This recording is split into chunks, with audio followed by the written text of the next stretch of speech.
This is the Blood Red podcast from the Liverpool Echo, giving you the inside track on all the big talking points from Anfield.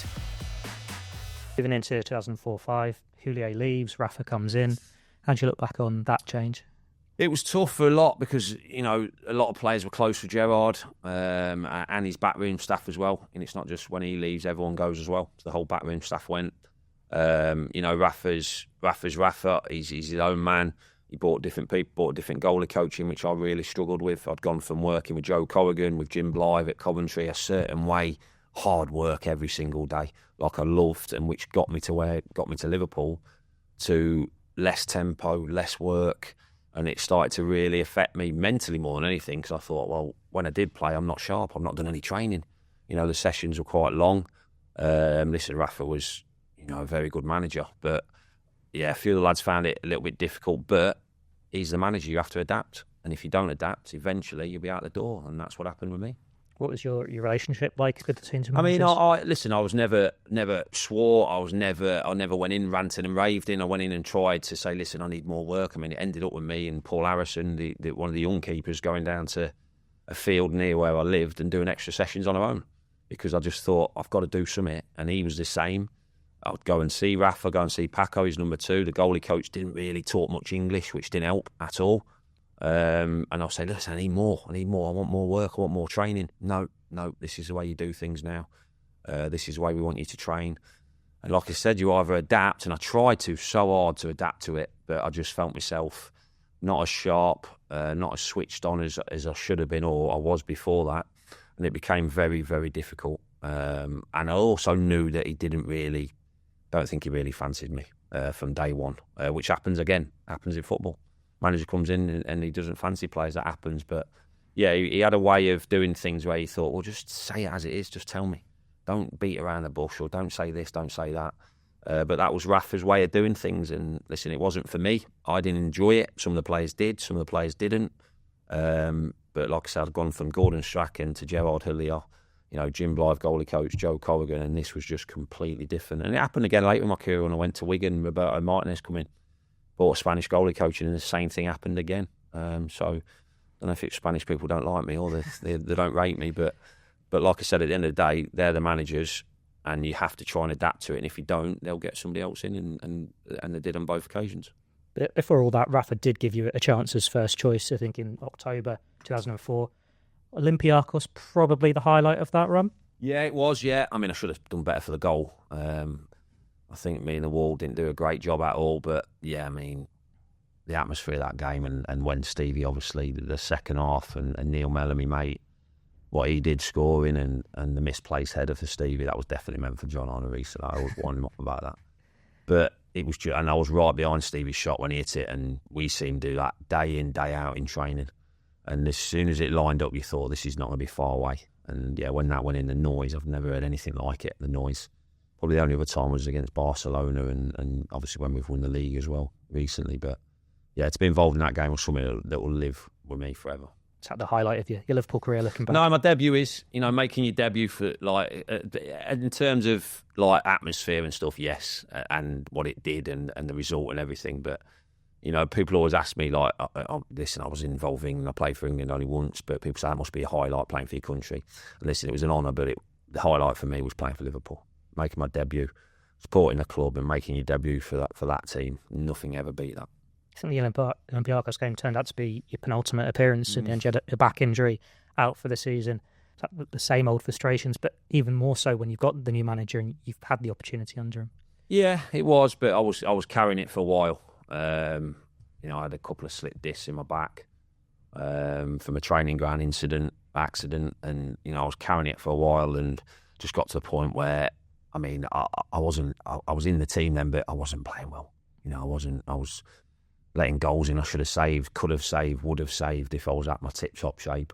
So, yeah, I think it was the Everton game, after the Everton game, wasn't it, where Carzo scored the goal, and I know I should have done better for that. But the whole game, I was just way off it. And it was restricting me movements a little bit, but also in my head, once you doubt yourself, and if you doubt yourself as a goalkeeper in the Premier League, you know, if you doubt yourself as a player on the pitch, you can get away with it because you've got other players around where you can sort of hide a little bit. You can't hide as a goalkeeper. So, yeah, after that game, I said, listen, you know, I'm not doing the team any good here. and I need the operation. So that's when I had the operation. Yeah. Yeah, we get to the end of the season, Istanbul. How do you look back on that? Because there mixed emotions at all? Because Jersey's the hero, and it could have been you. No. I wasn't involved as a player, but I was there as a fan. I was there for the lads, for the squad, but I was there as a Liverpool fan. But yeah, of course, I'd have loved to have played in it. But yeah, no, there was no bitterness at all, and no, jealousy of Jersey. He deserved it. You earn these situations, and he earned his, as the team did. But yeah, being there as a fan was amazing. And like I said, even at 3-0 down, I turned to Mel's, and Neil Mel will tell you this. I said, we'll still win this. And he looked at me like I'd got two heads at the time. But something just told me after that Olympiacos game, the way we come back, some things are written in the stars, and I just kept going back to that game thinking, this is not over, there's something in this still. And it, in the end, it proved that there was, and it was probably the greatest Champions League final you'll ever see. I don't think there'll ever be one like that again. Do you remember what was going through your head where Jersey does that amazing double save from Shevchenko? Well, like I said, then I'm thinking, this is in the stars. This is why we're going to win it for. Because yeah, he should have scored. It was an amazing save, and lucky saves. You need lucky saves sometimes, but it was an amazing save. They're things you train in training for. Saving the rebounds, getting up, getting something on it, throwing your hands up, and hoping the ball hits it. And it was an amazing save for him. And like I said, when that happens, you're thinking, yeah, this is going to happen. And then I know penalty shootout was a lottery, but when it went to that, I thought, yeah, we're not losing this now. And then you see his spaghetti legs. Yes, yeah. I think Carroll went up to him, didn't he, and said, "Do it, Bruce." And everyone obviously knows who Bruce is and what he did, and yeah, whether it worked or not. Only the players that the AC Milan players, I don't know if they've ever come out and told the story if it did work and it put them off or not. But only they know if it did. But I'm sure if I was facing a penalty and the keeper was doing that, I know it'd make me think twice. What are your memories from the celebrations that night? So a lot of players were knackered, but it was back at the hotel. We had friends and family there.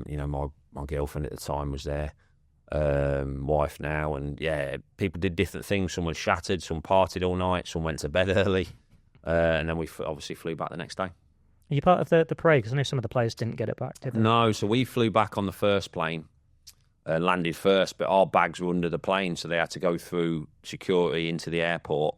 The second plane, with the majority of the players that played on, had their bags on the plane, so they literally got off on the bus straight to Melwood, straight on the parade. So the decision was made, whatever, for the ones that were left, that we couldn't jump on the buses and we were too late for the parade, which was really difficult to take. I think that should never happen.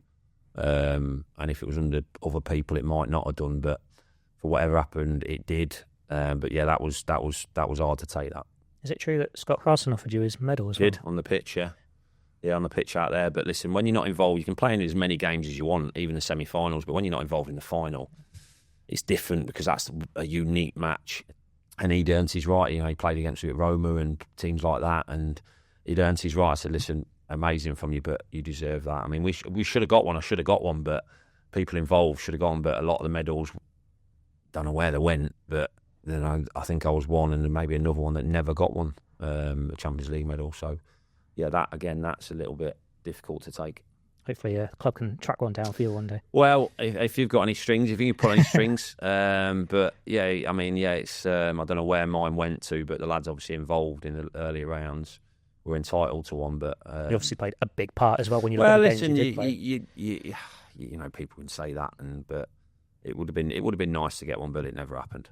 I know it's a bit different, but was it similar with the League Cup a couple of years earlier? Or did you get the League Cup was just the play. I think it was just the 18 or whatever it was. How many subs it was? It's 5 subs or 7 subs. I can't remember what it was. 5, I think. 5. So it was just which again I think is harsh, but that's the rules. But Gerard Houllier offered me his on the pitch after that game because I played every game, semi-finals against Sheffield United, and I did my knee against Palace. But he come up to me and he gave me his medal. So Gerard Houllier gave me his winner's medal, which I've still got at home.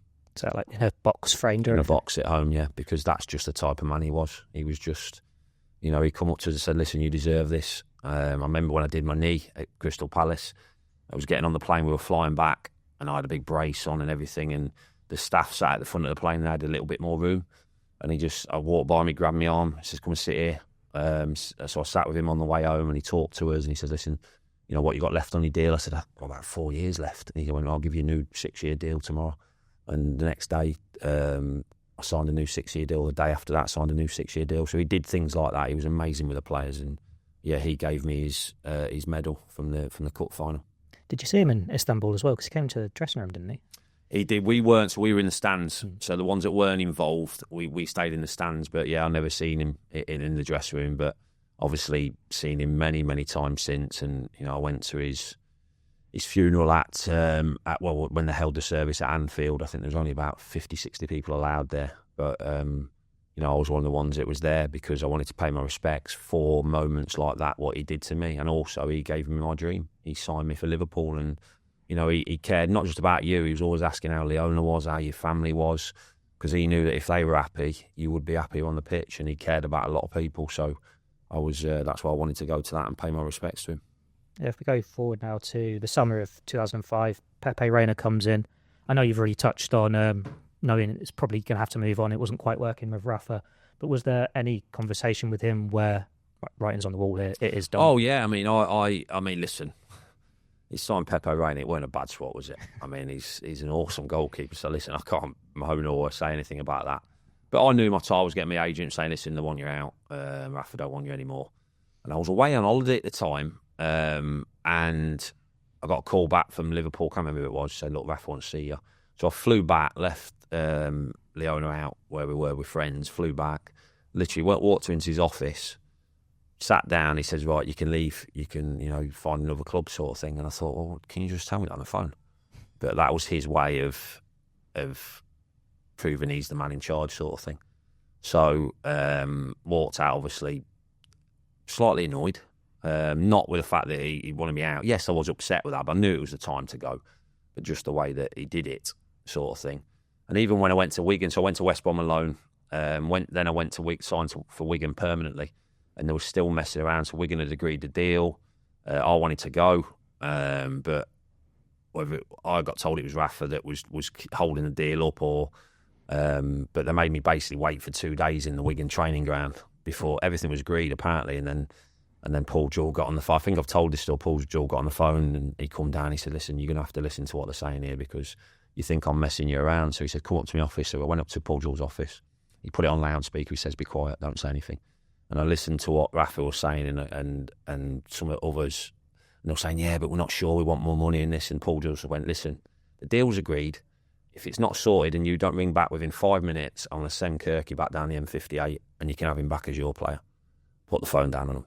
He says, I'm not going to do that. He says, don't worry. Like, he looked at me and went, I'm not going to do that.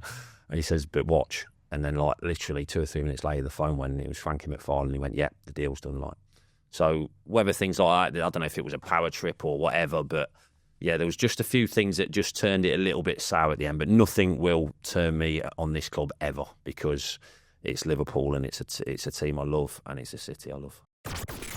This is the Blood Red podcast from the Liverpool Echo, giving you the inside track on all the big talking points from Anfield.